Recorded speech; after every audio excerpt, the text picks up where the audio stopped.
Hey guys, Daniel Theodore here with the one and only legend, Judo Gene Lebell. How's it going, sir? You really give a damn? I do. You're a legend in so many different avenues. I give a damn, and any red-blooded American should give a damn. Well, Daniel, is that as good as $5 cash? No, I'd rather have $5 cash, but I'll take an interview with you. I thought you were on a diet and you didn't need money for food. People don't, you don't eat at the Midnight Mission anymore? No, they'll cover Subway nowadays, maybe. Oh, well, that's good food too. You were the AAU National Judo Champion in 1954 and 55 in both divisions, correct?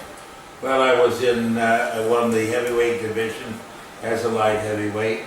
Then when all the groups go together, the champions of each group go together and they get the overall champion.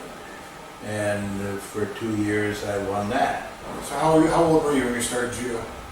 Oh God, about 7. Wow. I boxed a couple years before that. Oranges, apples. That leads me to the next question. You fought the top-ranked middleweight boxer Milo Savage in the first ever U.S. sanctioned mixed rules or MMA fight in 1963. Let's clear that up. He was rated number 5 in the world. Great fighter, Milo Savage. He fought 5 world champions, never got knocked off his feet. But he was so good, the good fighters didn't want to fight him. So I participated in the first televised mixed martial art event, and now you see him every week on television. You had a lot to do with it. How did that one go? It went 4 rounds? It went 4 rounds. It's actually supposed to be 10 rounds. Then the promoters and their guys came up and said it's to a finish. And I says, well, what's a finish? He says, till the first one's unconscious. So if you break a leg or break an arm, he might still be given the Tasmanian twitch and he'd be awake.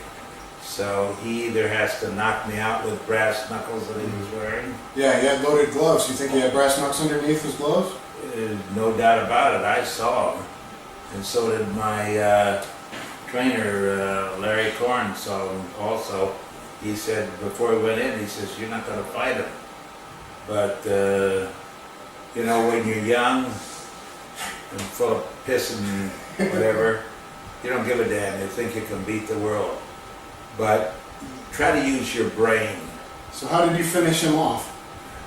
Well, you can buy the movie, it's only like $20 at GeneLebell.com, GeneLebell.com. And pick up his book, Encyclopedia to 1,000 Submission Holds while you're there too. And you disappointed. And you can see who won the fight. And it was spectacular. It's 1963. This is 30 years exactly before the first UFC in America. That's being a trailblazer. Yeah, it's a trailblazer, and it's nice to make a few bucks while you're doing your little shtick.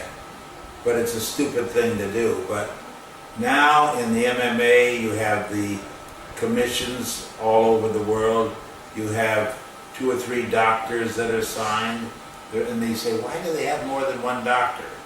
Well, if somebody gets hurt and needs stitches, 1 doctor takes the man to the hospital, and the other one is ready for the next event. And so nowadays, under the sanction of the athletic commissions, it's very professional and they're very safety conscious. You also worked a lot of matches as a pro wrestler. You ran the NWA for many, many years in the LA area, correct? I wrestled pro for many years. My family had an auditorium called the Olympic Auditorium for 38 years. And there I met world champion wrestlers, boxers, and got a chance to work out with most of them. It was a great learning experience. You learned a lot of holds from that kind of background. Oh yeah, everybody, show holds and real. Yeah, but everything with the wrestlers I worked with, like Carl Gotch, Lou Thez, Vic Christie, they were all the real thing. And the clowns I just didn't care about. Because they're all short-lived and they get hurt a lot because they can't really wrestle that well. They might have dyed hair and long hair and walk like a fruitcake, but Gorgeous George action. well, Gorgeous George. He liked him though. He was a good show. Was George Wheeler, and my mother, Eileen Eaton, who was the promoter at the Olympic for 38 years and had the auditorium. He got him started as a cartoon figure. She was down at the Olympic and he was there too, and I was also there. And she says, I have to leave and go have my hair done. She says, George, you want your hair done? Because he had long hair. He said, yeah. So he went down there. They dyed his hair pink or whatever it was, white or gold, and he had these bobby pins. They're called gold bobby pins.